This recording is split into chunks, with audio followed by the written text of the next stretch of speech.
కుటుంబంలో ఏమొచ్చింది? సంతోషం వచ్చింది. కాబట్టి కూడా మరి అంత సౌందర్యం కలిగి, తగ్గింపు కలిగి, మరి గౌరవించాలి, గౌరవించాలి, కష్టపడి హాస్పిటల్ డ్యూటీకి వెళ్ళటం, ఒంటరిగా వారు ముగ్గురు ఉండటం, ఎక్కడికి వెళ్ళాలన్నా ముగ్గురు కలిసి వెళ్ళటం, వాళ్ళ నాన్నగారి డ్యూటీకి వెళ్ళినా వారు ముగ్గురు కలిసి ఉండటం మరి నేను ఈ 5-6 నెలలు మట్టి చూస్తూ ఉన్నాను. ఎక్కువ తక్కువగా కూడా కార్యం వివాహం ఆ అమ్మాయి అనుకుంది మా చెల్లికి చేసిన తర్వాత నేను చేసుకుందాం అనుకున్నానండి అంది. కానీ కాలములు సమయములు ఎవరి చేతుల్లో ఉన్నాయి? దేవుని చేతుల్లో ఉన్నాయి. ఎవరిని ఎప్పుడు హెచ్చించాలి? స్త్రీగా లోబడటం, తగ్గింపు అది ఉన్నప్పుడు మన జీవితంలో దేవుని యొక్క హెచ్చింపును మనం చూడగలం. ఈమె దిగింది. ఆయన ఎవరు? అమ్మాయికి తన జీవితంలో ఇది ఒక మంచి మెట్టు. ఇప్పటి వరకు మన వాడు చెప్పారు, చాలామందికి వీళ్ళ గురించి తెలుసు. తల్లి లేదు. తల్లి వీరి చిన్న వయసులోనే పక్కనే వాళ్ళు చూసేవాడు. చాలా వినయము, విధేయత, గౌరవము, పెద్దల నమ్రత, ఇవన్నీ వాళ్ళకి దేవుడు పుట్టుకతోనే ఇచ్చాడు. అసలు పేతురు ఈ ఊరు వాడు కాదండి, పెదపాలెం, అక్కడ ఉంటూ రెడ్డిపాలెం. మరి తను కుటుంబ పోషణకై ఈ ఊరు రావడం జరిగింది. ఈ ఊరు వచ్చిన తర్వాత తన పనిపాట్లలో ఉన్నాడు. మా ఇంటి ప్రక్కనే లాజర్ అని అమృతుడు లాజరు స్వరూప వాళ్ళని బాగా ఆదరించారు. తర్వాత లాజరు తనకి మంచి జీవితం గడపడానికి, కుటుంబానికి ఇబ్బంది లేక కుటుంబ పోషణకి కావలసిన ఏర్పాటు. సంఘస్థులందరికీ వందనాలు. వేదికను అలంకరించిన అమ్మగారులకి వందనాలు. ఈరోజు ప్రత్యేకంగా నవవధువుగా అలంకరించబడినటువంటి సృజనకు దేవుని దీవెనలు కలగాలని మనసారా కోరుకుంటున్నాను. మరి సమయం చాలా అయింది. చక్కని వాక్యాన్ని మనం విన్నాం. మరి ప్రత్యేకంగా చెప్పేదేం లేదు. మరి ఇప్పుడు సృజన యొక్క ఫ్యామిలీ విషయాలు కూడా మా కుటుంబ జీవితాన్ని అనుభవించి అనేకులకు ఆశీర్వాదకరంగా ఉండాలని మేమందరం ప్రార్థన చేస్తున్నాం. దేవుడు మా ప్రార్థనలు వింటాడని మేము అనుకుంటున్నాం. మరి నువ్వు కూడా మరి నీ జీవితంలో దేవునికి లోబడి అన్నిటికంటే ముందు దేవునికి ప్రయారిటీ ఇచ్చి దాని ప్రకారం జీవించి ప్రార్థన విజ్ఞాపనలతో నీ జీవితాన్ని గడుపుకోవాలని, మరి నీవు వెళుతున్నటువంటి గృహంలో కూడా నీ భర్తని ప్రేమించి గౌరవించి మరి సుఖాలు నువ్వు పాల్గొంది మరి ఆ కుటుంబానికి ఒక మంచి కోడలుగా, భార్యగా నువ్వు ఉండాలని మరి పెద్దవారంగా మేమందరం అమ్మగారిని చెప్పారు. అదే నేను కూడా చెప్తున్నాను. నన్ను దేవుని దీవెనలో ఉండాలని మేమందరం కోరుకుంటాం. దేవుని దీవించనుగా. ఎందుకు వచ్చాడో దేవుని నడిపింపు అయి ఉండొచ్చు.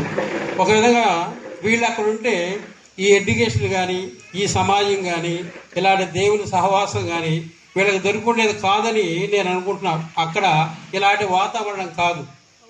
బాపట్లేమిని భయభక్తుల్లో ఎదుగుతూ పెళ్లికి సిద్ధపడి ఒక మంచి కుటుంబంలో తను వెళ్ళబోతూ ఉన్నది. దేవుడు ఆ పాపను దీవించి, దేవుడు నాకు ఇచ్చినటువంటి అవకాశాన్ని బట్టి మొదటగా దేవునికి, వేదికపై ఉన్నటువంటి మరి పద్మా పాస్టమ్ గారికి, మరి విజయకుమారి పాస్టమ్ గారికి, జయకుమారి పాస్టమ్ గారికి నా వందనాలు. కూడి వచ్చినటువంటి సంఘమంతటి కూడా ఈ మధ్యాహ్న కాల సమయంలో శుభాభివందనాలు తెలియజేస్తూ ఉన్నాను. మరి సృజన గురించి మాట్లాడాలంటే మరి చాలా కాలం నుంచి నా ఎదురుగా ఉంటున్నారు. బిడ్డలు ప్రవర్తన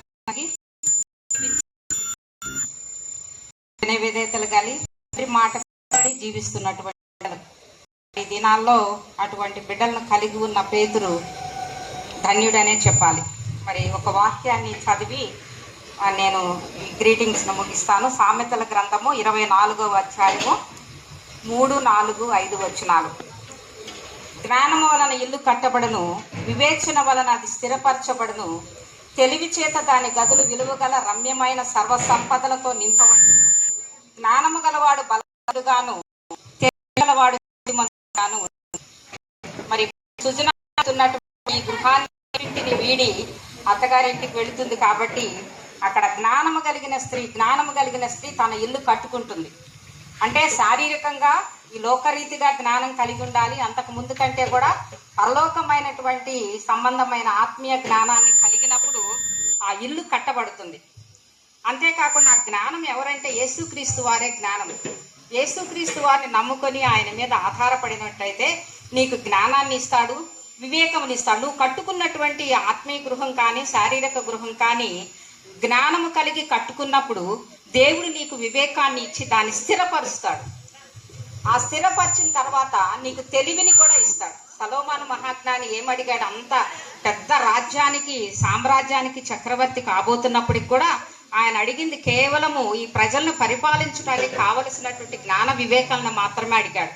అవి మాత్రం నువ్వు పొందుకున్నట్లయితే తెలివి చేత నీ ఇంట్లో ఉన్నటువంటి గదులన్నీ కూడా, అంటే నీకున్నటువంటి సామర్థ్యాలు ఆత్మీయ స్థితిలో కానీ నీకున్నటువంటి పనితనము కానీ నువ్వు చేయవలసినటువంటి ప్రతి పనిలో కూడా మరి నీకు ఆ సామర్థ్యాన్ని దేవుడు పెంపొందించేస్తాడు.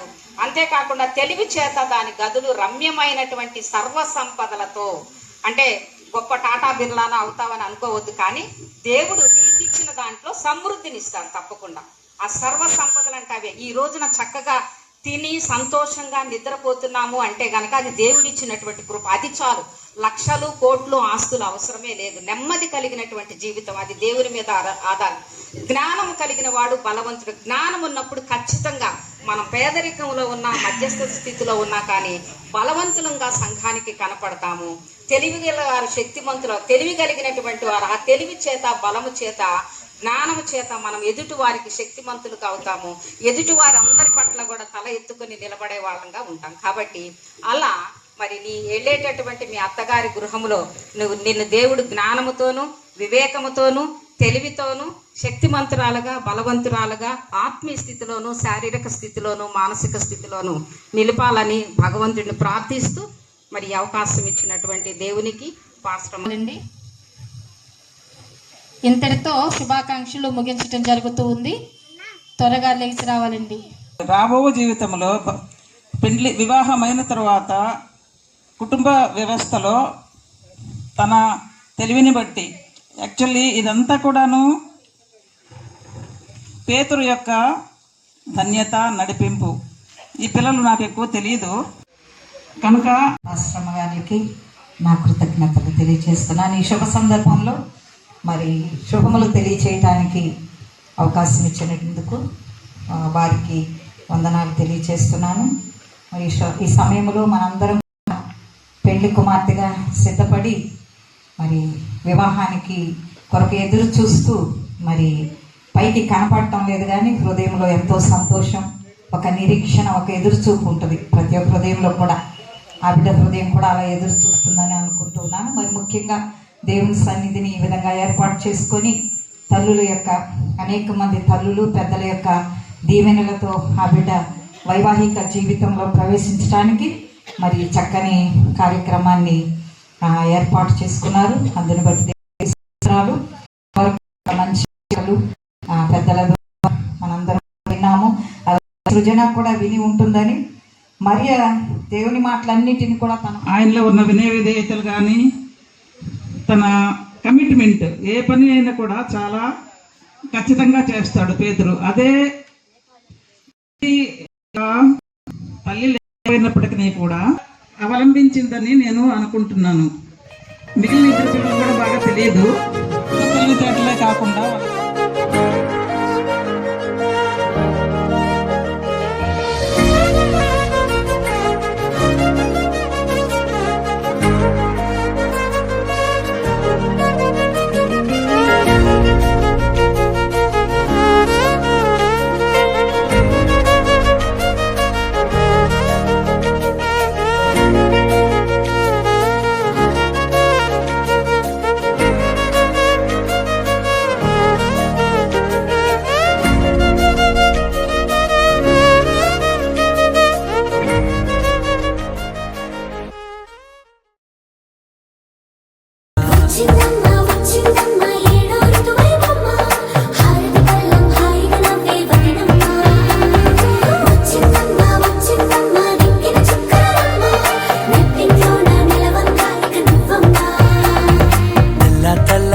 అందాలే వెలుగు రేఖలా పచ్చ పచ్చ పచ్చి మట్టి బొమ్మలా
సౌండ్ పెట్టమ్మా, సౌండ్ పెట్టు.